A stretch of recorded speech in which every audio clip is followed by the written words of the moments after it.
তো গাইস এখন যাচ্ছি 12 বিশায়, এখানে মেলা আসছে কালী মেলা, তো এখানে যাবো। চলো গাইস এসে বললাম 12 বিশায় কালী মেলাতে। তো এখানে আসার পর দেখলাম কি সেই সুন্দর বানাইছে প্যান্ডেল, সব সেই সুন্দর করছে। তারপরে দেখলাম সেই সুন্দর জায়গাটা বানাইছে। তারপরে গাইস এখন তো গাইস মেলার ভিতরে যাই নাই গা, মেলার ভিতরে যাওয়ার পর দেখবো কত সুন্দর মেলা। তারপরে গেছে এখানে অনেক লোকজন ছবি টবি তুলছিল। তো ঠাকুর দেখার পরে ফাইনালি গেছে এসে পেলাম মেলার মধ্যে।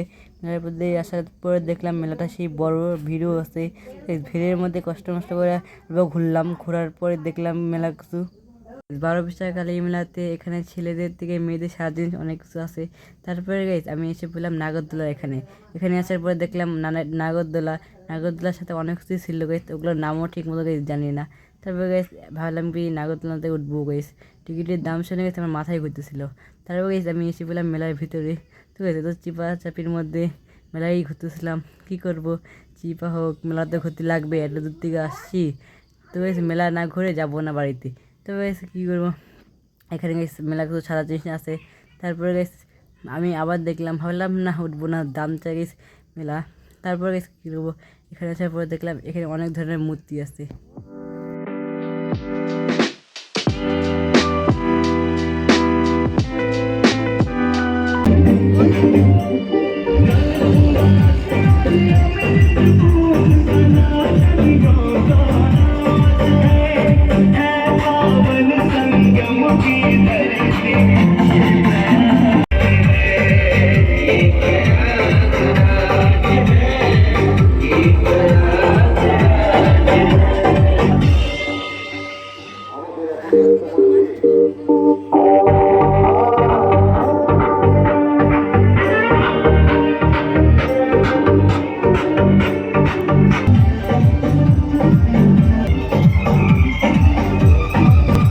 ঘোরার পরে আমরা এসে পড়লাম আমার বন্ধুর একটা মাসির বাড়িতে। তো আমার একটা সম্পর্কের পিসি লাগে। তারপর কী করবো, আসার পরে আমার আয়নাতে একটু মুখটা দেখতেছিলাম, তার সাথে বন্ধু দেখতেছিল। তারপর কী করবো, আমি আর বন্ধু গল্প করতেছিলাম, পিসি ছিল বাইরে। তো কী করবো, বন্ধু আমার একটা মোবাইলে ভিডিও দেখা যাচ্ছিলো, আমি সেটা দেখতেছিলাম। তারপর আমি এসে বললাম আয়নার সামনে আসার পরে দেখলাম চেহারাটা। তারপরে বন্ধু দেখতেছে মোবাইল, কী করবো। তারপরে আমি আর বন্ধুরা ভাবছিলাম ছবি নিব, মোবাইল দেখতেছিলাম ছবিটা কীভাবে নিছে ওরা।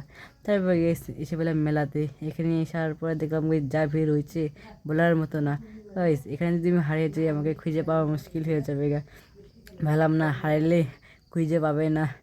তারপরে কী করবো, ভাবলাম এই ভিড়ে থেকে লাভ নেই গা, চাই একটু পরে বাড়ি যাবো গা, এত ভিড়ের থেকে কী হবে গাইস, আসছি তো মেলাক্ষণ হয়।